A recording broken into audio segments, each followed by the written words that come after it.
Hi అండి. Chicken curry KG పావుదండి. ఇది క్లీన్ చేసుకొని కుక్కర్లో పెట్టుకొని సాల్ట్, పసుపు, పెరుగు వేసుకొని కవర్ చేసుకొని ఒక విజిల్ వచ్చిన తర్వాత 5 నిమిషాలు సిమ్లో పెట్టుకుని స్టవ్ ఆఫ్ చేసుకోవాలి. ముందు గరం మసాలా వేసుకుని తర్వాత తడి మసాలా కూడా వేసుకుని రెడీ చేసి పెట్టుకోవాలి. ప్రెజర్ తగ్గింది.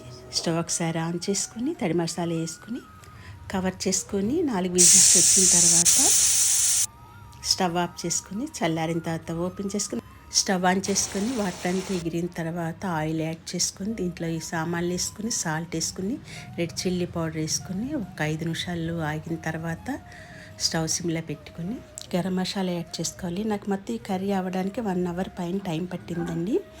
తర్వాత కొత్తిమీర, పుదీనా యాడ్ చేసుకొని టైం ఇచ్చి అంతా ఒకసారి కలుపుకొని స్టవ్ ఆఫ్ చేసుకోవాలి. నచ్చితే లైక్ చేసి సబ్స్క్రైబ్ చేసుకోండి.